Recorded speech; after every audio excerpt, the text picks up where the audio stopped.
చూద్దాం కృష్ణానీల్ గారు ఎన్ని మార్కులు వేస్తారు మరి ఆయన వాల్యుయేషన్ మెథడాలజీ ఏంటో చూద్దాం.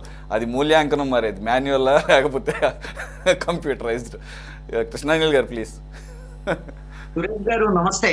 ప్యానల్ మెంబర్స్ అందరికి నమస్కారము. సంవత్సరం అయింది కాబట్టి ప్రభుత్వం ఏర్పడి ఖచ్చితంగా సమీక్షించుకోవాల్సినటువంటి బాధ్యత వాళ్ళ మీద ఉంటుంది. మనం కూడా సంవత్సర కాలం తర్వాత దాని మీద మాట్లాడాల్సినటువంటి బాధ్యత కూడా మన అందరి మీద కూడా ఉంటుంది. అయితే నా అభిప్రాయం ఏమిటి అంటే, గత 5 ఏళ్ల వైఎస్ఆర్ కాంగ్రెస్ పార్టీ ప్రభుత్వంతో పోల్చినప్పుడు కూటమి ప్రభుత్వము బెటర్ గా ఉంది పరిపాలన అనేటువంటిది మాత్రం నా యొక్క అభిప్రాయం. అయితే నా సూచన ఏమిటి అంటే, పొరపాటున కూడా ఈ ప్రభుత్వము వైఎస్ఆర్ కాంగ్రెస్ పార్టీ ప్రభుత్వంతో ఏ విషయంలో కూడా పోల్చుకోవద్దు అనేటువంటిది మాత్రం నా సూచన. ఎవరితో పోల్చుకోవాలి? చంద్రబాబు నాయుడు పరిపాలనతో పోల్చుకోండి. 1995 నుంచి 99 మధ్య, 99 నుంచి 2004 మధ్య, 14 నుంచి 2019 మధ్య ఉన్నటువంటి ప్రభుత్వాలు కనీసంగా మీ ప్రభుత్వంతో పోల్చుకోండి. గతంలో ఉన్నటువంటి పనితీరేంటి? ఎందుకంటే ఎక్స్పీరియన్స్ పెరిగింది, ఇప్పుడు ఉన్నటువంటి పరిస్థితులు, వనరులు పెరిగినటువంటి పరిస్థితులు ఉన్నాయి, ఇవన్నీ ఉన్నాయి. కాబట్టి అంతకన్నా గొప్పగా పరిపాలన అందించాల్సినటువంటి బాధ్యత చంద్రబాబు నాయుడు మీద. సరే, ఇలాంటిది పోల్చుకునేటప్పుడు చంద్రబాబు నాయుడు పదే పదే ఈ మధ్యకాలంలో చెప్తున్నాడు, చాలా ఆకర్షణీయంగా చెప్తున్నాడు, 1995 లాంటి సీఎంను చూస్తారు అని. మరి ఇదేంటో మరి మనం ఇంతవరకు చూపించలా. మనం చూసాం 95లో సీఎం ఎలా ఉన్నాడో చూసాం, కానీ ఇప్పుడు అలాంటి సీఎం కనపడటం లేదు. ఎప్పుడుకి వస్తాడో కూడా మనకు తెలియదు. ఒక్క ఉదాహరణ, ఇందాక మీరు తీసుకున్నటువంటి ఉదాహరణ, గఫూర్ గారు కానీ మీరు మాట్లాడినటువంటి 95లో ఆ రోజున ఎన్టీ రామారావు దగ్గర నుంచి అధికారం తీసుకున్న తర్వాత చంద్రబాబు నాయుడు తీసుకున్నటువంటి ముఖ్యమైనటువంటి వాటిల్లో అఖిలపక్ష సమావేశాలండి. మొత్తం పబ్లిక్ గార్డెన్స్ లో మొత్తం పార్టీలతో ఎన్నిసార్లు అఖిలపక్ష సమావేశాలు, ఏ ఇష్యూ వచ్చినా సరే అఖిలపక్ష సమావేశాలు పెట్టి వాళ్ళ యొక్క అభిప్రాయాలు, సూచనలు, సలహాలు తీసుకున్నాడు. ఆ రోజున నాకు తెలిసి పీజేఆర్ కాంగ్రెస్ పార్టీ తరఫున ప్రతిపక్ష నేతగా ఉన్నాడు. వాళ్ళ ఇంటికి వెళ్ళాడు చంద్రబాబు నాయుడు, ఒక ప్రతిపక్ష నాయకుడి ఇంటికి వెళ్ళి మీ సలహాలు, సూచనలు మాకు కావాలని చెప్పేసి అడిగాడు. మరి 95 సీఎం చూస్తారు మీరు అని అంటే, అలాంటి సీఎం కోసం ఇప్పుడు చూస్తున్నారు. మీరు అలాంటి ప్రయత్నం చేయండి. ఇందాక రాఘవేంద్ర గారు చెప్తున్నారు కదా, మా తెలుగుదేశం పార్టీ ఆఫీసులో మేము అందరినీ జనమందరి కోసం మేము పెట్టాము గ్రీవెన్స్ కోసం అని. ఎందుకు తెలుగుదేశం పార్టీ ఆఫీసులో మీ కార్యకర్తల కోసం పెట్టుకోండి, ఎవరికి అభ్యంతరం లేదు. ఎందుకు అనంటే, ఇప్పుడు ముఖ్యమంత్రితో ఏదో ఒక రిప్రజెంట్ చేయాలి, లేదా ఒక అంశాన్ని చెప్పాలి. ఇప్పుడు గఫూర్ గారు సిపిఎం పార్టీ తరఫున లేదా కాంగ్రెస్ పార్టీ తరఫున ఎవరైనా సరే ఒక రిప్రజెంట్ చేయాలని తెలుగుదేశం పార్టీకి వచ్చి ఎందుకు రిప్రజెంట్ చేస్తారు? తెలుగుదేశం పార్టీ ఆఫీస్కి వచ్చి ప్రజావేదికలు ఉన్నాయి, ప్రభుత్వ కార్యాలయాలను బొచ్చినంతా మీరు ప్రజలందరూ మాట్లాడటానికి కావాల్సినటువంటి వెసులుబాటు చేయడానికి కావాల్సినటువంటి వేదికలు ఉన్నాయి, తయారు చేయండి.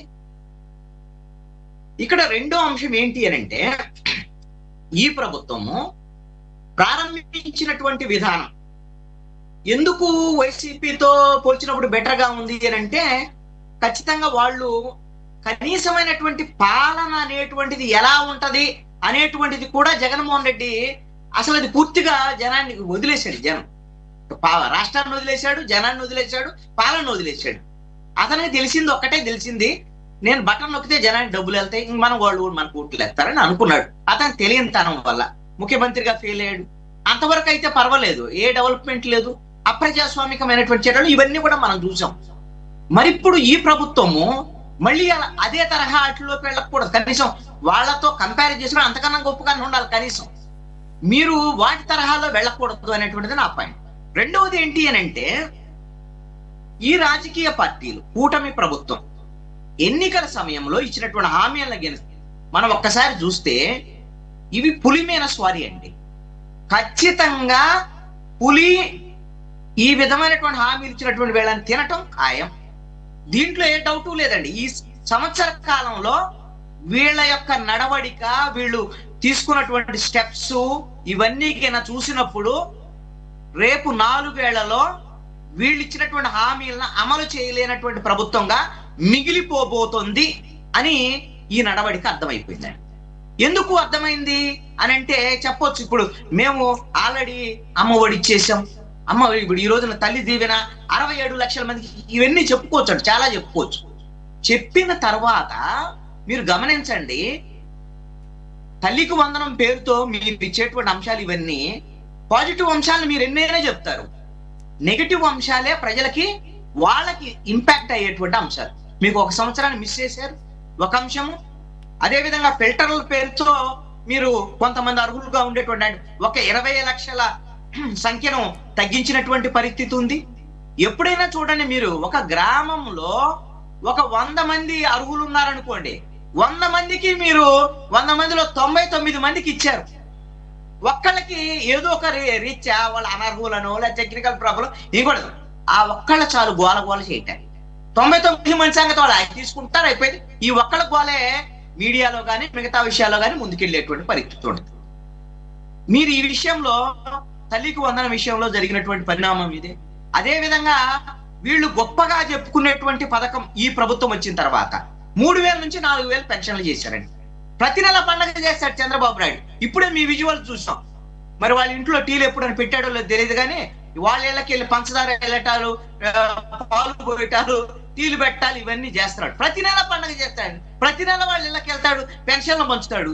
అదేదో మీరు ఇచ్చేటువంటి చెల్లికి కావాలి పెళ్లి మళ్ళీ మళ్ళీ అన్నట్టుగా నువ్వు నెల ఎలా ఇచ్చేటువంటి పెన్షనే కదా, ప్రతి నెల పండగ ఏంది వ్యవహారం అనేది.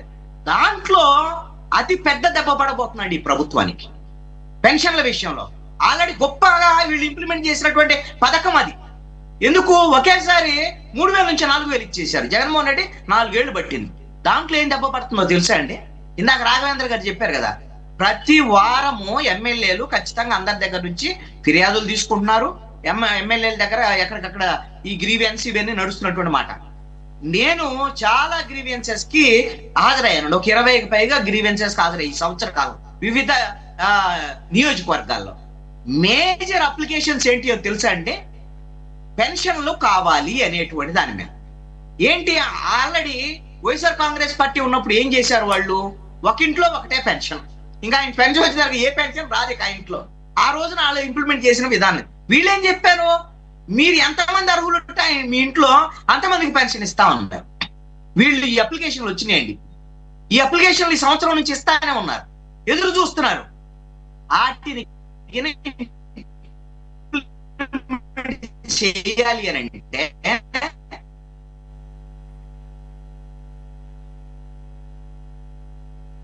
వీళ్ళకి తల ప్రాణం తోక్కొచ్చి రేపు. రెండవది, మీరు ఇప్పుడు తల్లికి వందనము ఇన్ని రకాలుగా ఇవన్నీ చేసిన నెగిటివ్ అంశాలు వస్తాయి. అదే విధంగా అన్నదాత సుఖీభావ పేరుతో మేము 3 సార్లు ఇస్తాం లేక 4 సార్లు ఇస్తాం, కేంద్ర ప్రభుత్వం ఎన్నిసార్లు ఇస్తాం అని చెప్పారు. 1 సంవత్సరం పోయింది అనేటువంటి నెగిటివ్ అంశం. రెండు, మీరు కీలకమైనటువంటి రేపొద్దున జరగబోయేటువంటి పరిణామాల్లో ఫెయిల్యూర్ ఉన్నటువంటి కీలకమైనటువంటి వీళ్ళు అసలు చేయలేనటువంటిదండి. చివరిలో ఎలాగో మేము చేసామని తూతు మంత్రంగా చేయబోయేటువంటిది ఏంటి అని అంటే, ప్రతి ఆడపిల్లకి లేక అసలు ఈ ఊళ్ళు, అసలు మన రాష్ట్రంలో 2 కోట్ల మంది ఉన్నారండి. ఏది ఓట్లకు సంబంధించినటువంటి ఆ ఓటర్లు అందరూ అర్హులే. వీళ్ళు ప్రకటించిన పథకానికి 1,500 ఇవ్వాలి, నెలకి సంవత్సరానికి 18,000 ఇవ్వాలి. ఒక 4 ఏళ్ళే అనుకోండి, 90,000 పోతే ఆ 78,000 ఏమో ఇవ్వాల్సినటువంటి పరిస్థితి ఉంటుంది వాళ్ళకి. ఇది అసలు ప్రాక్టికల్ గా ఇంప్లిమెంట్ అయ్యేటువంటి పథకమేనా?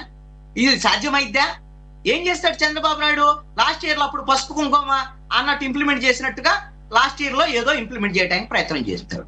ఉద్యోగ ఉపాధి అవకాశాల విషయం వీళ్ళు, అందుకని వైసీపీతో పోల్చుకోవద్దని చెప్తున్నాను. వైసీపీ అసలు ఏది వదిలేశారు. మీరు పోల్చుకునేటువంటి దాంట్లో ఈ సంవత్సర కాలంలో ఉద్యోగ ఉపాధి అవకాశాల విషయంలో మీరు ఎక్స్పెక్టేషన్స్ అసలు రీచ్ అవ్వాలి. అసలు దీంట్లో అటర్ ఫ్లాప్ ఉందండి. ఎందుకు ఈ మాట చెప్తున్నా అంటే, మిమ్మల్ని పోల్చినప్పుడే మీ ప్రభుత్వంతో మెగా డిఎస్సి అనేటువంటిది పెద్ద మేజర్ ఇది ఇచ్చినటువంటి హామీ అండి. ఇది అది పెద్దదే. అసలు ఆ మెగా డిఎస్సికి సంబంధించినటువంటి ఇప్పటికి కూడా దిక్కు దిశానం లేదు, క్లారిటీ లేదండి. సంవత్సరం అయిపోయిన తర్వాత, 1 సంవత్సరం అయింది, విద్యా సంవత్సరం అయిపోయినటువంటి పరిస్థితి ఉంది. వన్స్ ఒకసారి ఈ ఇంప్రెషన్ వాళ్ళు మీ సంవత్సరము జాబ్ క్యాలెండర్ ఇస్తానని ఏం చేయనటువంటి జగన్మోహన్ రెడ్డి ఎన్ని చెప్పినా నమ్మలే. ఇంకా మీ పరిస్థితి కూడా ఈ రోజున అంతే ఉంది. 20 లక్షల ఉద్యోగ ఉపాధి అవకాశాలు చెప్తున్నారు. ఇప్పుడు పెద్ద లిస్టు చదివారు. లిస్టు చదివింది రాఘవేంద్ర గారు చదివింది ఏంటిది? ఇవన్నీ కూడా ఎంఓయూలు వ్యవహారము ఇవన్నీ అయినాయి. ఇవన్నీ గ్రౌండ్ ఎప్పుడు అవ్వాలి? వాటిలో ఎంత పర్సెంటేజ్ గ్రౌండ్ లో అవుతాయి? దాంట్లో ఉద్యోగ ఉపాధి అవకాశాలు వచ్చేది అవకాశం ఎంత? ఇవన్నీ ఏంటి పరిస్థితి అనేటువంటిది మీరు ప్రాక్టికాలిటీలో చూడండి. అన్నం మొత్తము ఉడికిందా లేదా అని చూడటానికి ఒక మెతుకు పెట్టుకుంటే సరిపోయింది. ఆల్రెడీ ఈ సంవత్సర కాలంలో ఈ ప్రభుత్వము ఆ ఎన్నికల సమయంలో 70mm లో మేము సినిమా బాహుబలి తరహాలో మీరు పిక్చర్ వేసారు జనం. నిజంగా వాళ్ళ ఎక్స్పెక్టేషన్స్ కూడా అట్లా ఉన్నాయి. మీరు తీసేశారు కదా అటర్ ఫ్లాప్ సినిమా తీత్రి. అదేమంటే చంద్రబాబు నాయుడు ఏం చెప్తాడు? మాకు డబ్బులు లేవు, ఖజానా ఖాళీ అయింది. నువ్వు అదే కదా చెప్పి ఎన్నికల్లో మీరు జగన్మోహన్ రెడ్డికి వ్యతిరేకంగా ప్రచారం చేసింది. మేము సంపద సృష్టిస్తామని కదా చెప్పింది. సంపద సృష్టిస్తామని చెప్పినటువంటి చంద్రబాబు నాయుడు ఏ తరహా సంపద సృష్టించాడు? నిన్న మొన్న ఒక జీవో వచ్చింది, ఏదో నేను ఆదేశాలు వచ్చినట్టు చూశాను, ఒక ఆర్డర్. ఈ రాష్ట్రంలో అట పరిశ్రమల్లో పనిచేసే కార్మికులు 10 గంటలు పనిచేయాలట, 8 గంటలు కావాలంటే 10 గంటలు. ఇది సంపద సృష్టి. కార్మికులు వచ్చి వీళ్ళు సృష్టించాలి సంపదని. ఇది ఈ విధంగా పులిమీన స్వారీకి సంబంధించినటువంటి సూపర్ 6 అనేటువంటిది కూటమి ప్రభుత్వాన్ని మింగబోతున్నాయి. ఇక 2-3 అంశాలు క్లుప్తంగా ముగిస్తాను, చాలా సింపుల్ గా. చాలా కీలకమైనటువంటి అంశాలు అవి కూడా.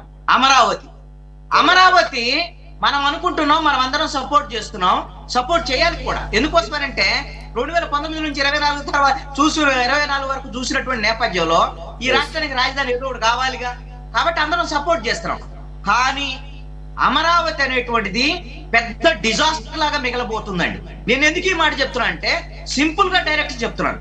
ఎందుకు ఈ డిజాస్టర్ లాగా మిగలబోతుందంటే, నువ్వు ఈ రోజున మనకి కేంద్ర ప్రభుత్వము మన మీద ఆధారపడ్డటువంటి ప్రభుత్వము రావటం అనేది మన అదృష్టం. ఈ అదృష్టాన్ని యూటిలైజ్ చేసుకొని నువ్వు అమరావతికి అప్పుతో పాటు ఎంతో కొంత గ్రాంట్ గిన తెచ్చుకొని గిన ఉంటే అమరావతిని కనీసం ఎక్స్పెక్టేషన్స్ లో 10% 20% ముందుకు తీసుకెళ్ళడానికి అవకాశం ఉండేది. వీళ్ళు 31,000 కోట్ల రూపాయలు అప్పులతో చేసేటువంటి పనిలో వీళ్ళు చెప్పేదాని ప్రకారంగా ప్రభుత్వానికి సంబంధించినటువంటి భవనాలు, కార్యకలాపాలకు సంబంధించినటువంటి భవనాలు మాత్రమే వీళ్ళు నిర్మించగలుగుతారు. తప్ప ఏ ఒక్క రోడ్లు కానివ్వండి, ఇన్ఫ్రాస్ట్రక్చర్ కానివ్వండి, భూములు ఇచ్చినటువంటి రైతులకి డెవలప్ చేసినటువంటి ప్లాట్లు ఇవ్వలేనటువంటి పరిస్థితి ఈ రోజున ప్రభుత్వం దగ్గర ఉంది. చంద్రబాబు నాయుడు చేసినటువంటి ప్రకటన, ఈ 54,000 ఎకరాలు ప్రభుత్వం దగ్గర ఉంటే 44,000 ఎకరాలకు సంబంధించినటువంటి విషయం ప్రకటన చేసిన తర్వాత ఇప్పటికే డెవలప్మెంట్ లేదు, దీనికి దిక్కు లేదు, డెవలప్మెంట్ చేసిన ప్లాట్లు లేవు. ఈ 10 ఏళ్లలో 270 మంది రైతులు ఆత్మహత్యలు చేసుకున్నారు, భూములు ఇచ్చినటువంటి రైతులు అమరావతిలో. దీనికి పాపం ఎవరిది? జగన్మోహన్ రెడ్డిది, చంద్రబాబు నాయుడుది, ఇద్దరిదే. వీళ్ళకి కారణమైనటువంటి బీజేపీ కేంద్ర ప్రభుత్వాన్ని మనము అమరావతికి సంబంధించినటువంటి విషయంలో మనం ఏ విధంగా కనీసంగా సపోర్ట్ తీసుకోలేకపోతున్నాము. ఇది తూతూ మంత్రంగా కంటి తుడుపు చర్య మాత్రమే. అప్పులతో మనం రేపు కట్టుకోబోయేటువంటి భవనాలు. ఇక రెండో అంశం, మీరు పోలవరానికి సంబంధించినటువంటి విషయం, ఇది కూడా కీలకమైనటువంటిదేగా. ఒక అంశమే పోలవరానికి సంబంధించి 12,000 కోట్ల రూపాయలు మనకు ముందస్తుగా ఇచ్చారు. అదే విధంగా డయాఫ్రామ్ వాల్ కట్టారు. మీరు చూడండి, పోలవరానికి సంబంధించినటువంటి చిక్కుముడి ఈ 5 ఏళ్లలో వేడదండి. ఎందుకు ఈ మాట చెప్తారండి? మనం చాలా సందర్భాల్లో డిబేట్ చేశాం మనమే. పోలవరం ఎత్తు తగ్గించేటువంటి విషయంలో ఇప్పటికీ కూడా క్లారిటీగా కేంద్ర ప్రభుత్వం చెప్పలేదు. ఒక హామీ, స్పష్టమైనటువంటి హామీ రాలేదు. అదే విధంగా ముంపుకు సంబంధించినటువంటి విషయంలో, పునరావాస ప్యాకేజీ విషయంలో ఇప్పటికీ కూడా కేంద్ర ప్రభుత్వం వైపు నుంచి వాళ్ళు ఇవ్వాల్సినటువంటి దాని మీద విషయంలో క్లారిటీ రాలేదు. ఈ రెండు రాకుండా పోలవరం అయిపోయింది అనేటువంటి విధంగా ఏదో తూతూ మంత్రంగా వీళ్ళు ఏం చేసినా సరే దాంట్లో ఖచ్చితంగా దాని వల్ల ప్రయోజనాలు ఉండవు. ఇది ఉట్టికే ఎక్కలేనటువంటి అమ్మ స్వర్గానికి ఎక్కింది అన్నట్టుగా చంద్రబాబు నాయుడు మాటలు ఎలా ఉంటాయంటే, ఇప్పుడు ఈ బనకచెర్ల అని ఎత్తుకున్నాడు. అయ్యా, నువ్వు ఉన్నటువంటి మన ముందున్నటువంటి పోలవరాన్ని మీ ఇంతకు ముందున్నటువంటి దాన్ని ప్రకటించిన ప్రకారంగా కేంద్ర ప్రభుత్వం మనకు చేయాలి, వీళ్ళు చేస్తారు. అది అడగలేనటువంటి పరిస్థితుల్లో చంద్రబాబు నాయుడు ఎందుకున్నాడో నాకు అర్థం కావట్లేదు. అసలు ఎందుకు ఇంత బలహీనంగా తయారాడో నాకు అర్థం కావట్లేదు.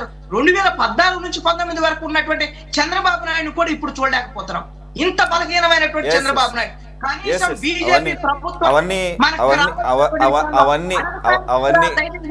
చంద్రబాబు ఈ రోజున బాధ కలిగేటువంటి అదే ఆ రకమైనటువంటి దాని ఇంప్రెషన్ రావడానికి కారణం ఆయన అనుకుంటున్నాడు మనసులో, నేను చాలా పాపం చేశాను, మోడీ నా అన్ని బండబూతులు తిట్టి, కాబట్టి ఇప్పుడు నాకు అర్హత లేని, నేనేమి అడిగే అర్హతలో లేదని ఆయన అనుకుంటున్నాడు. కానీ అది కాదు వాస్తవం.